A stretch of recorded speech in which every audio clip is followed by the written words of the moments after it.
They told you blood is thicker than water. That is the most dangerous lie you have ever been forced to swallow. You were raised to believe that your family is your ultimate safe haven, the only people who will unconditionally have your back. But wake up and look at the reality of your life. Look at the exhaustion. Look at the constant friction. The harshest truth about human nature is this: when you are attacked by a stranger, you see it coming. You can raise your shield, but the knife that will ultimately destroy you is never coming from the front. It is held by someone sitting at your own dinner table. Family members often turn out to be the most lethal enemies you will ever face later on in life, precisely because they are the only ones allowed behind your defenses. A stranger has to guess what makes you insecure. Your family has the exact coordinates, the building till Pantafig.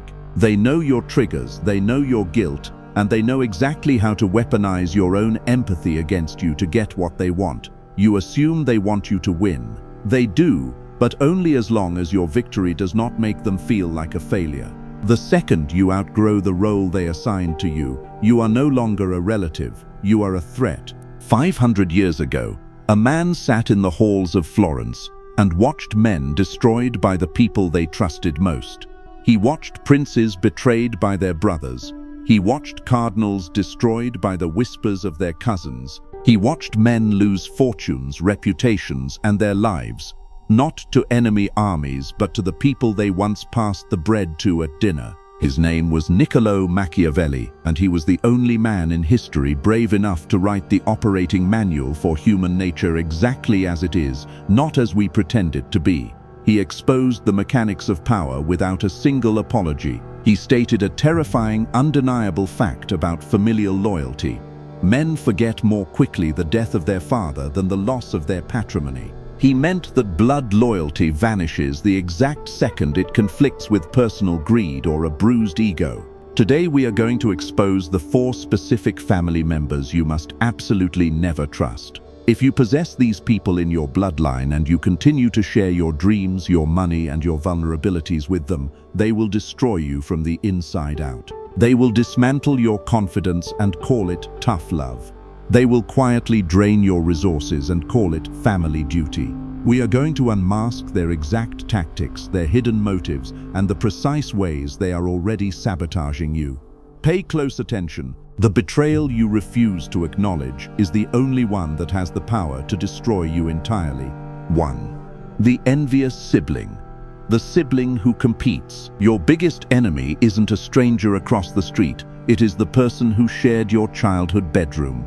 You are currently operating under the delusional belief that because you share a bloodline, you share a common interest. You think that when you win, they feel a sense of pride. You are wrong. To your sibling, your success is not a victory for the family. It is a direct, agonizing indictment of their own failure. Every time you level up, every time you increase your income, sharpen your physique, or build a high-status relationship, you are unintentionally pouring salt into the open wound of their insecurity. Because you started from the exact same baseline, your rise destroys every excuse they have for staying exactly where they are.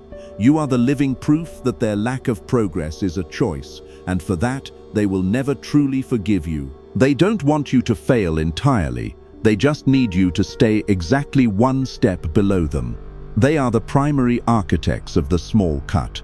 Watch how they operate in a group setting. The moment you start gaining the respect of the elders or the attention of the room, they will interject with a funny story from your past. A moment of childhood weakness, a failed relationship, or an old financial struggle. They frame it as just a joke, but the intent is surgical. They are attempting to re-anchor your identity to the version of you that was small, confused, and under their control. They are trying to remind the world that you aren't a leader, you're just the kid who used to cry over nothing. They are terrified of your sovereignty because it highlights their own inadequacy. This is what they do. They will never attack you openly. Open war would expose them. Instead, they wage a quiet campaign of erosion. They will reframe your victories as accidents. They will remind the family of your failures from 10 years ago, as if those failures define you permanently. They will joke about your ambition in ways that plant seeds of doubt in others. Imagine the scenario where you finally land the promotion, the house, or the investment that changes your life. You go to them, hoping for a genuine well done. Instead, you get a lecture on how lucky you are, or a warning about how success changes people. They will spend the entire conversation downplaying your effort and attributing your results to everything but your own discipline. They will say things like, "It's good that the market was in your favor," or "I remember when you couldn't even manage a bank account." They are gaslighting your history. They are trying to convince you that you are a fraud, so that they don't have to admit they are a failure. If you allow them to define your reality, you will start apologizing for your wins. You will start shrinking yourself just to make them feel comfortable. Watch what happens at family gatherings. When you share a goal, they will be the first to ask the question that sounds like concern but is actually doubt. Are you sure that's realistic? When you achieve something, they will be the first to mention someone else who achieved more. They are not trying to motivate you, they are trying to shrink you back to a size they can tolerate. You need to stop mistaking shared history for shared loyalty. Because you started at the same baseline, the same house, the same schools, the same opportunities, your rise feels like a personal insult to them. If a stranger becomes a millionaire, they can blame luck. If you become a millionaire, they have no excuses left. Their primary goal is to maintain the family equilibrium, which means keeping you in the box they designed for you when you were 10 years old. They will use your past as a cage. They will bring up your childhood mistakes, your old insecurities, and your embarrassing phases in front of your current colleagues or partners. They frame it as just being family or keeping you humble, but the intent is surgical. They are trying to remind the world that you are not the sovereign man you appear to be. They are siphoning your status to feed their own starving ego. The envious sibling will never stop being envious. That is their burden to carry. But you can stop giving them ammunition. You can stop feeding their fire with your vulnerability. You can become opaque, pleasant, unreachable. When they ask how you are doing, you say, "Things are moving along." When they ask about your plans, you say, "Still figuring it out." When they probe for weakness, you give them nothing. You become the person they cannot read, the sibling they cannot decode, the mystery they cannot solve. This drives them mad, not because they want to hurt you, but because your opacity denies them the comparison they need to feel better about themselves. They cannot measure themselves against you if they cannot see you, and in that invisibility, you find your freedom. There is another family member who is even more dangerous than the envious sibling. Someone who does not stand beside you, competing for the same light. Someone who stands above you, holding the very definition of what you are supposed to be. 2. The entitled parent. The narcissistic host. You are not a son to them. You are a retirement plan with a heartbeat. The person who gave you life is currently the biggest obstacle to your living it. You have been conditioned to believe that a parent's love is the only pure thing in this world. But for the entitled parent, you are not a son. You are a high-yield investment. They are finally ready to cash out. They didn't raise you to be free. They raised you to be a support beam for their own crumbling identity. Machiavelli observed that a ruler must fear those who feel they have a right to his resources more than any external enemy. To this parent, your success is communal property, but your failures are your own. They are the primary architects of the sacrifice myth, using the years they spent feeding and clothing you, the literal baseline of parenthood, as a high-interest loan they intend to collect on for the rest of your life. The danger of this individual is that they have installed the guilt software in your brain since infancy. They know exactly which frequencies of shame make you stop in your tracks. They don't want you to conquer the world. They want you to stay just successful enough to provide for them, but just broken enough to still need their guidance. They perceive your independence as a personal assault. When you start making big moves, relocating for a career, investing in a high-risk venture, or choosing a partner they can't control, they won't attack the move itself. They will attack your character. They will tell you that you are becoming arrogant, that you have forgotten where you came from, or that you are abandoning the family. They are trying to clip your wings and calling it a warm blanket. Consider the scenario where you finally decide to move to a different city to pursue a massive opportunity. A normal parent would feel a mix of pride and sadness. The narcissistic host feels panic. Watch what happens. Suddenly, they develop a mysterious health issue. A crisis erupts at home that only you can solve. Or they start reminiscing about how much they sacrificed to give you a head start, making you feel like every mile you put between you and them is a betrayal. They are manufacturing a hostage situation. They would literally rather see you working a mediocre job in their backyard than becoming a titan of industry 1,000 miles away. Your growth is their loss of leverage. They don't want a strong son. They want a reliable servant. Machiavelli was ruthless about the necessity of total autonomy. He knew that a leader who is still answering to his private house can never rule a public state. You are currently a divided sovereign. Half of your mind is focused on your mission, and the other half is constantly scanning for your parents' approval. This split focus is why you are stalling. You are afraid of the Cold War that will erupt if you finally set a hard boundary. You are afraid of being the villain in their story. But you must realize that to them, anyone they cannot control is a villain. If you aren't being called selfish or cold by an entitled parent, you aren't doing it right. It means you are still compliant. Stop trying to explain your boundaries to them. You cannot use logic to dismantle a belief system that they built on emotion and entitlement. They don't want to understand you, they want you to submit. When you offer an explanation, you are offering a negotiation. You are telling them that your boundaries are up for debate. The sovereign man does not negotiate his independence. He executes it. He stops asking for permission to be an adult. He accepts that the price of his freedom is the permanent disappointment of the people who wanted to own him. You must kill the child inside you that is still waiting for a good job from a person who is incapable of giving it without a string attached. Machiavelli understood that the person who is the cause of another becoming powerful is the agent of his own ruin. The entitled parent knows this instinctively. If you become truly powerful, truly wealthy, and truly independent, they lose their leverage.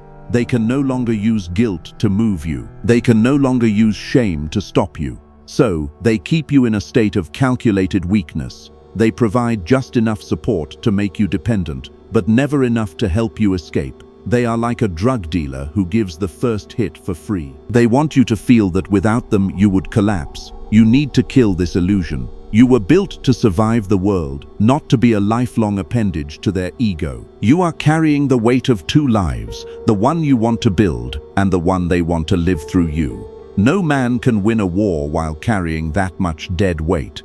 The entitled parent is a narcissistic host who will drain your vitality until you are as hollow and bitter as they are. They are the silent saboteurs of your ambition, the ones who make you second-guess your instincts because those instincts lead away from them. You have been taught that honoring your parents means obedience. It doesn't. It means becoming the most powerful version of yourself, even if that version is someone they no longer recognize. The next member we expose is the one who will take your private maps and hand them directly to your enemies while smiling at your table. Prepare for the messenger, who is actually a spy. 3. The information broker. The family gossip. The most dangerous person in your family isn't the one shouting in your face. It's the one listening to you with a concerned smile while mentally taking notes. This is the information broker. They are the self-appointed intelligence agency of the bloodline. They don't have a mission of their own, so they have made it their business to trade in yours. They present themselves as the neutral party, the peacemaker, or the good listener who just wants everyone to get along. But in the cold mechanics of power, there is no such thing as a neutral party.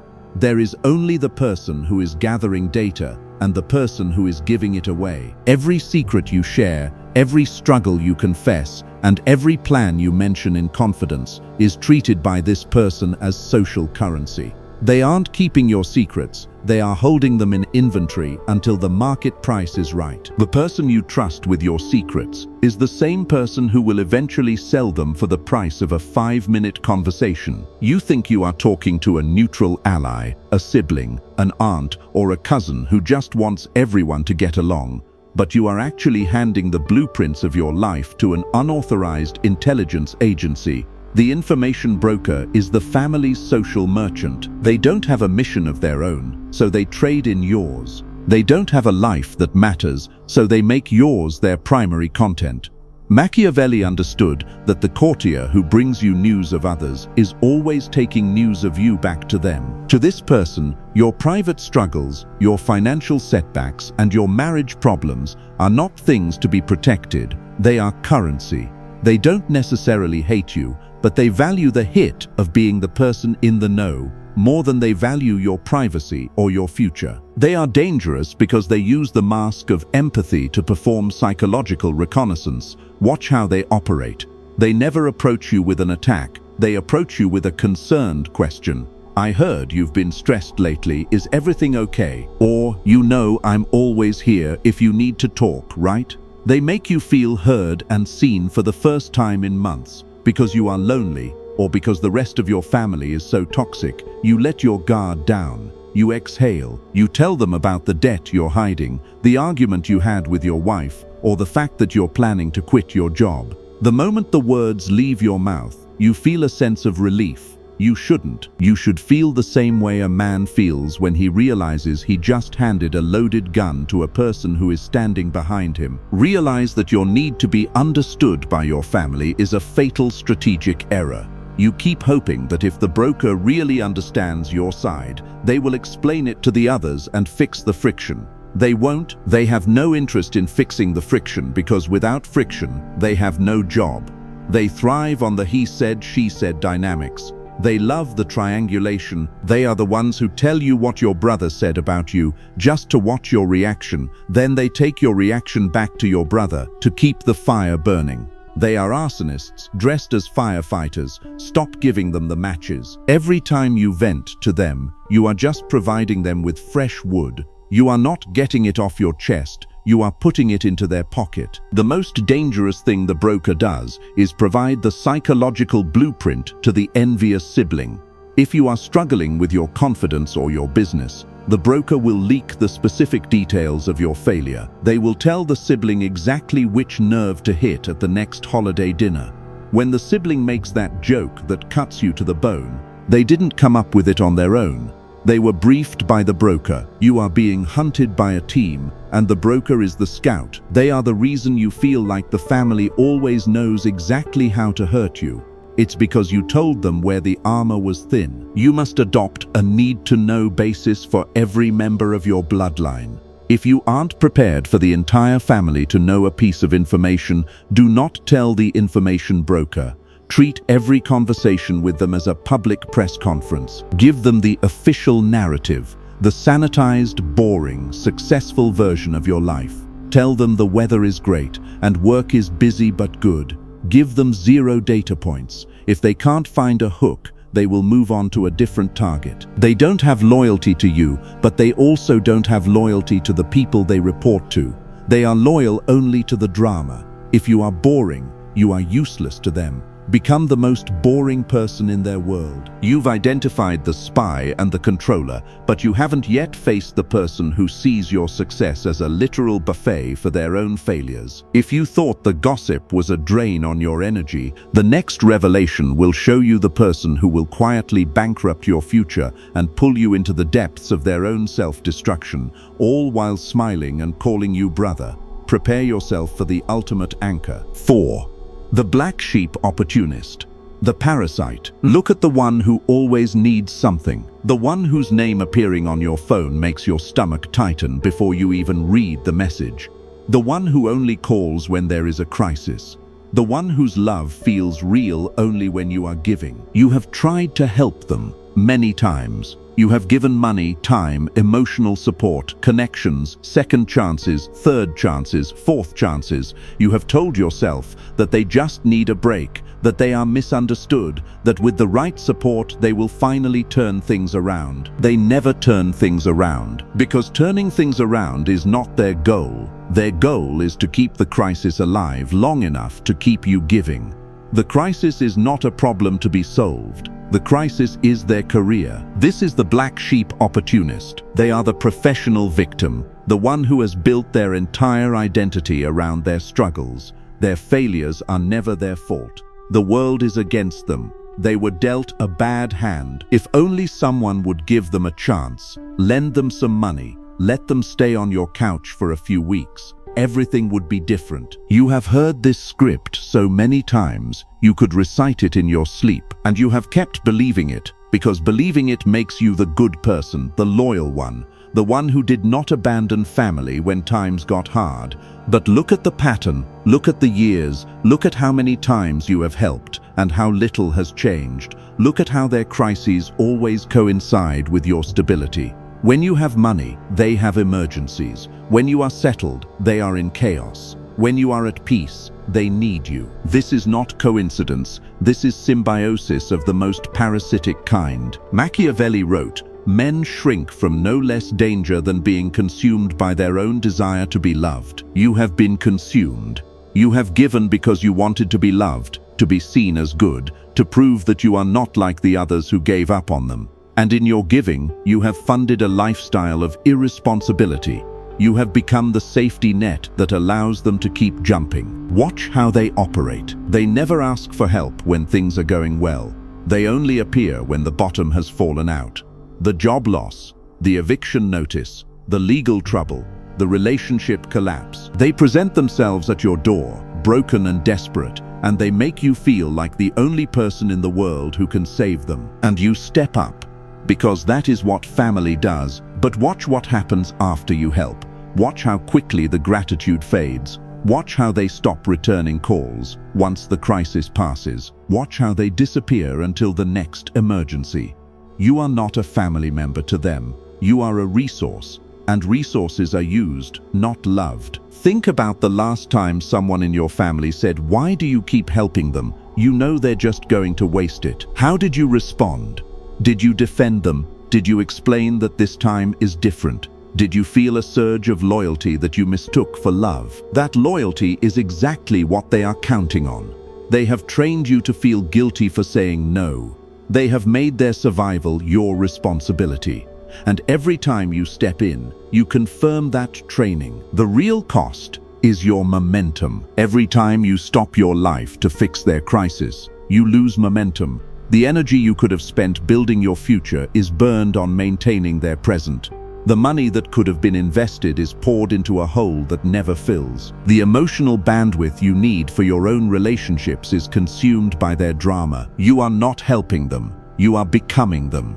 Slower, more subtly, but you are letting their chaos infect your order. Machiavelli wrote, "It is much safer to be feared than loved." He meant that love makes you vulnerable to manipulation, and no one manipulates through love more effectively than the person who positions themselves as the helpless one. You do not need to be feared by them, but you need to be less available, less reliable, less willing to drop everything, because they have dropped everything again. They know your weaknesses better than you do. They know you fear being seen as cold. They know you value loyalty. They know you have a soft spot for underdogs.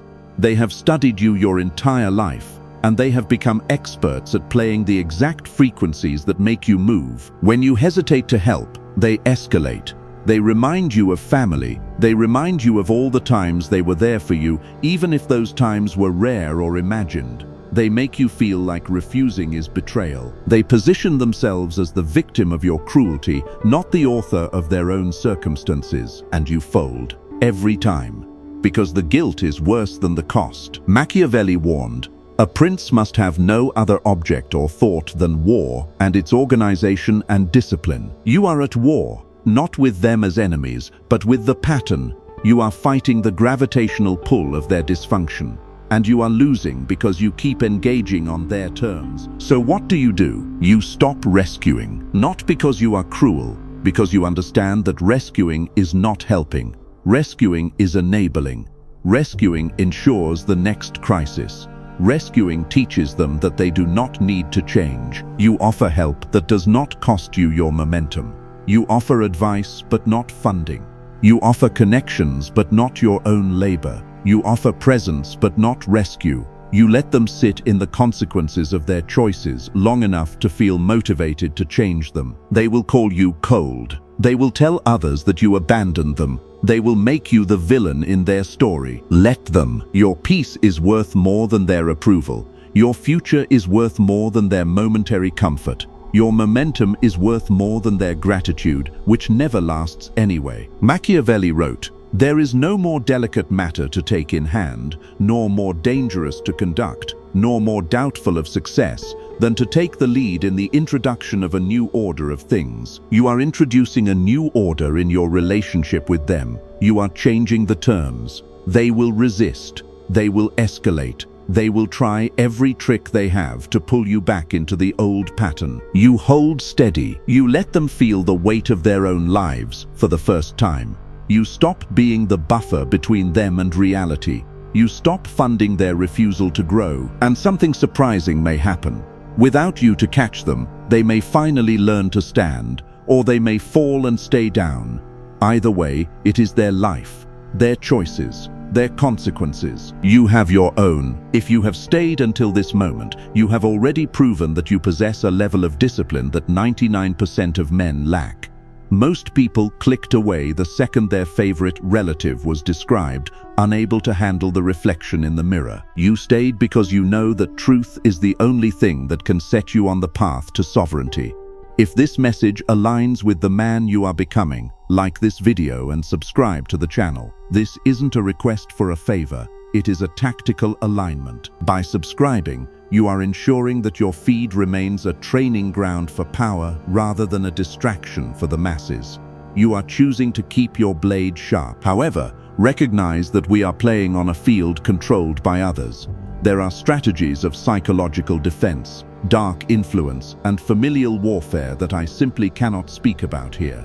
The algorithm is designed to protect the weak and suppress the sharpest truths. But there is a place where the censorship ends. There is a place where we discuss the things that polite society is too afraid to even whisper. It is called the architect level. The join button below is the entrance to a small circle of operators who have stopped playing the victim and started designing the game. If you are just a tourist looking for a hit of motivation, keep scrolling. This is not for you. But if you want the uncensored, raw breakdowns of human nature that they don't teach in schools or therapy sessions, if you want access to the tactics that rulers use to maintain their empires, click join. We are building a circle where the truth isn't softened. You can stay in the light with the sheep, or you can step into the shadow with the wolves. Thank you for your attention, your presence here until the final second is earned, and it is the first sign that you have the steel required to execute these laws. Most people are too fragile for the truth. You are the exception. The war for your autonomy is happening right now, whether you acknowledge it or not. The people closest to you have already made their moves. Now it's your turn. I will see you in the next video.